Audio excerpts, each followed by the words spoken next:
When I started learning Greek, I didn't intend on studying and exploring the ancient Greek world or singing and playing Greek pop songs.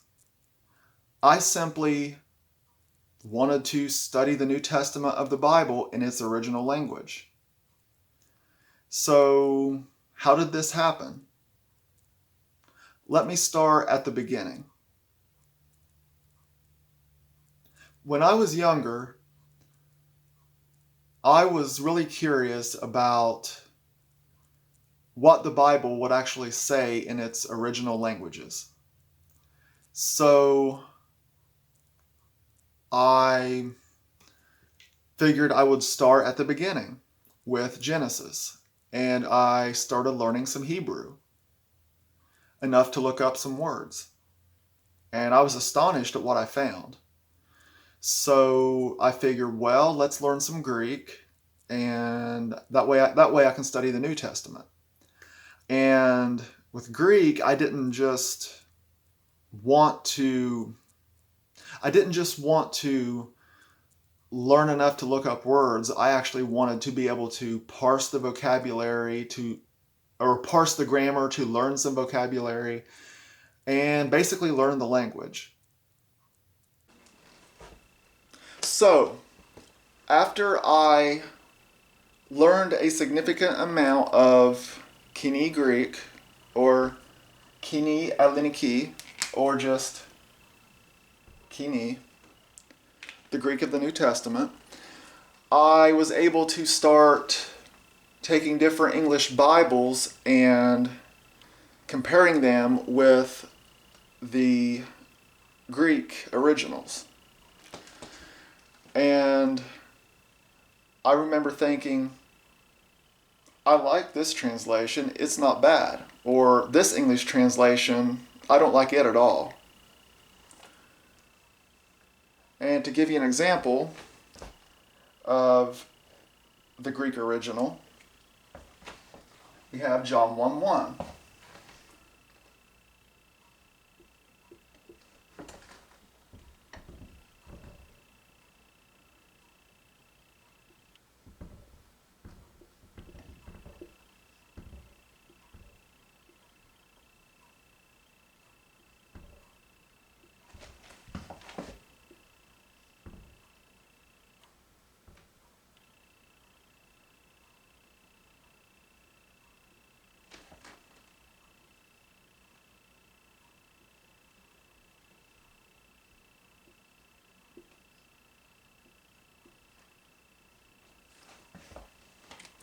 So, Anarchy in Hologos, or in beginning origin power was the Word.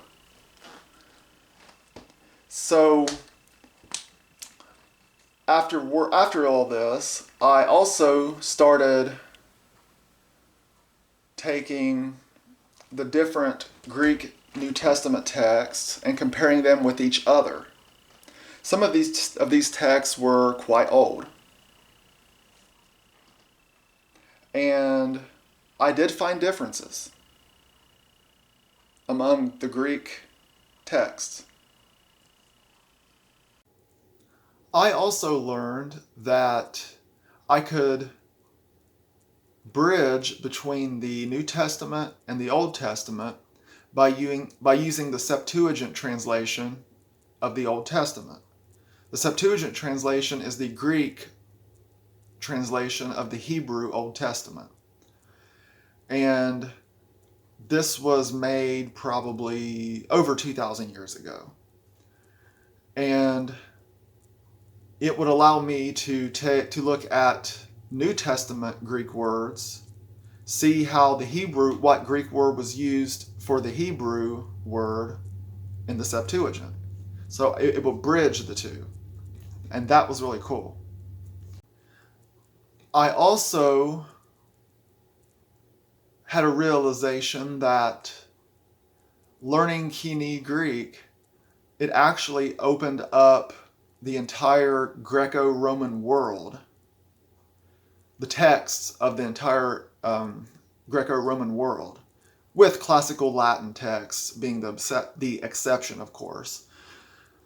But that is when I really, and not just the New Testament, but all of the other Greek texts of that era too, is what I'm talking about.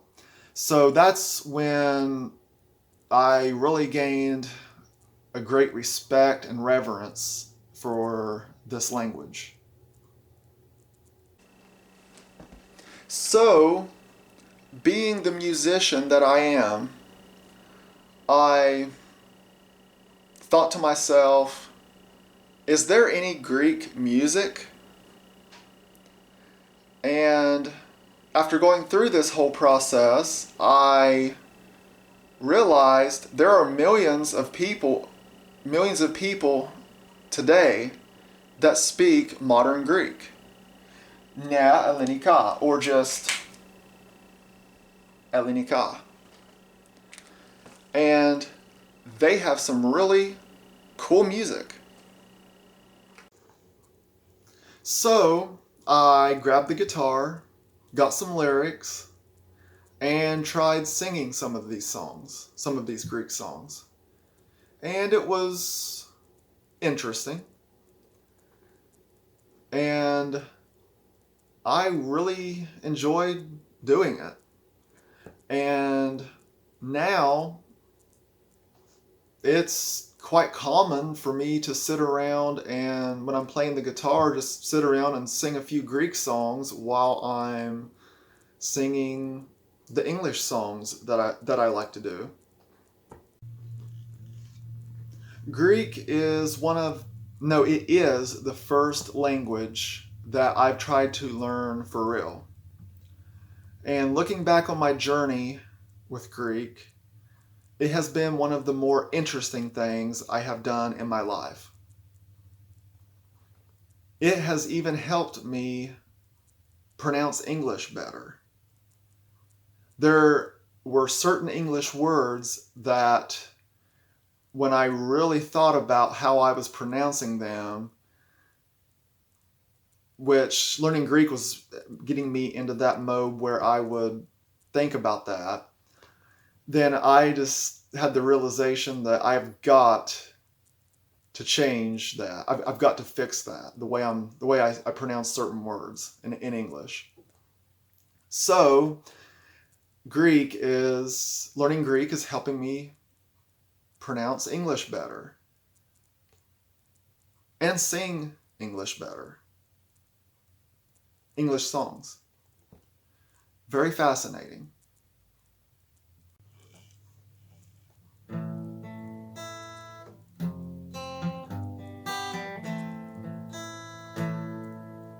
My Greek journey has started as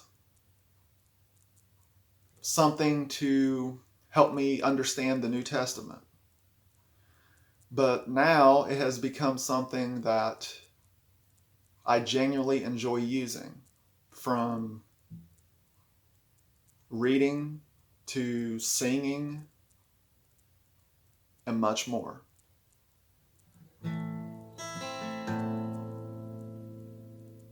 And feel free to comment, and don't forget to like and subscribe. And thanks for watching.